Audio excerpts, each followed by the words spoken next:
Pesan terakhir Sabdo Palo. Selamat tinggal, Gusti Prabu, hamba berangkat kembali ke kerajaan Jin di Kayangan. Besok 500 tahun setelah hari ini saya akan datang kembali di tanah Jawa untuk menyebarkan dan memperkembangkan agamaku, Budi atau Buddha. Waktu itulah tibanya zaman Majapahit kedua atau zaman Majapahit yang penghabisan, yaitu zaman silamnya perahu gabus dan mengambangnya batu hitam, hilangnya zaman feodal di mana tingkat manusia semaunya sama. Ref, sebelum waktu itu maka terlebih dulu Nusa Jawa akan diinjak kerbau bule kebo putih selama 44 windu. Larinya kerbau bule karena datangnya satria kuning cebol kepalang pandak yang akan melepaskan kerbau edan ini akan menyerang kerbau bule setelah dari jurusan timur nampak warna merah menyingsing karena bangunnya satya putih kuning yang berdarah merah. Sampai disitulah kerbau bule pulang kandang. Besok timbul ratu kembar yang sama bagusnya, ratu Selawe yang sama berpengaruhnya. Susahnya orang jujur, gembiranya orang curang. Perselisihan paham makin menjadi-jadi. Huru hara merajalela, bencana alam meradang. Gunung-gunung api meletus mengeluarkan lahar, bengawan-bengawan bergeser dan meluap begitu rupa. Bahaya air dan api datang bersilih ganti. Angin topan, tanah longsor, bahaya kelaparan dan wabah penyakit menjadi-jadi. Dalam perkembangan zaman yang sedemikian itu aku perintahkan anak cucuku, yaitu segenap manusia yang berada di Nusa Jawa, supaya berlaku jujur, tenang, sabar takwakal, awas dan waspada.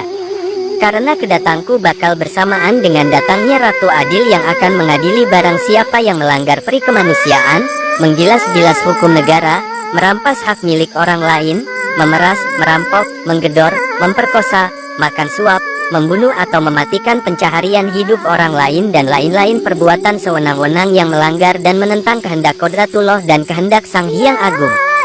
Sadarlah siapa yang ingin sadar dan percayalah siapa yang ingin percaya. Suara Sabdo Palon ini makin tinggi di angkasa dan bergema begitu rupa untuk sementara akan kemudian lenyap.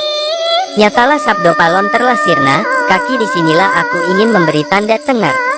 Red, Sang Prabu segera memberi tanda di atas batu tadi. Setelah membuat tanda maka Prabu Kertabumi bersama Noyo Genggong segera melanjutkan perjalanannya yang makin jauh dan main gelap itu. Dengan adanya tanda yang dibuat Prabu Kertabumi tadi, maka gunung itu segera dikenal dengan nama Tenar Tanda yang lambat laun menjadi Tengger. Besok 500 tahun setelah hari ini saya akan datang kembali di tanah Jawa untuk menyebarkan dan memperkembangkan agamaku, Budi atau Buddha. Waktu itulah tibanya zaman Majapahit kedua atau zaman Majapahit yang penghabisan, yaitu zaman silamnya perahu gabus dan mengambangnya batu hitam, hilangnya zaman feodal di mana tingkat manusia semaunya sama. Red, sebelum waktu itu maka terlebih dulu Nusa Jawa akan diinjak kerbau bule kebo putih selama 44 windu.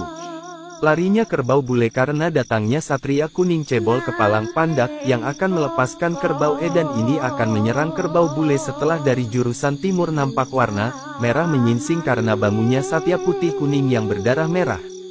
Sampai disitulah kerbau bule pulang kandang. Besok timbul ratu kembar yang sama bagusnya, ratu Selawe yang sama berpengaruhnya. Susahnya orang jujur, gembiranya orang curang. Perselisihan paham makin menjadi-jadi. Huru hara merajalela, bencana alam meradang. Gunung-gunung api meletus mengeluarkan lahar, bengawan-bengawan bergeser dan meluap begitu rupa. Bahaya air dan api datang bersilih ganti. Angin topan, tanah longsor, bahaya kelaparan dan wabah penyakit menjadi-jadi. Dalam perkembangan zaman yang sedemikian itu aku perintahkan anak cucuku, yaitu segenap manusia yang berada di Nusa Jawa, supaya berlaku jujur, tenang, sabar takwakal, awas dan waspada. Karena kedatangku bakal bersamaan dengan datangnya Ratu Adil yang akan mengadili barang siapa yang melanggar peri kemanusiaan, menggilas-gilas hukum negara, merampas hak milik orang lain, memeras, merampok, menggedor, memperkosa, makan suap, membunuh atau mematikan pencaharian hidup orang lain dan lain-lain perbuatan sewenang-wenang yang melanggar dan menentang kehendak Kodratullah dan kehendak Sang Hyang Agung. Sadarlah siapa yang ingin sadar dan percayalah siapa yang ingin percaya. Suara Sabdo Palon ini makin tinggi di angkasa dan bergema begitu rupa untuk sementara akan kemudian lenyap. Nyatalah Sabdo Palon telah sirna, kaki disinilah aku ingin memberi tanda tengar. Red, Sang Prabu segera memberi tanda di atas batu tadi. Setelah membuat tanda maka Prabu Kertabumi bersama Noyo Genggong segera melanjutkan perjalanannya yang makin jauh dan main gelap itu, dengan adanya tanda yang dibuat oleh Prabu Kertabumi tadi, maka gunung itu segera dikenal dengan nama Tengger Tanda, yang lambat laun menjadi Tengger.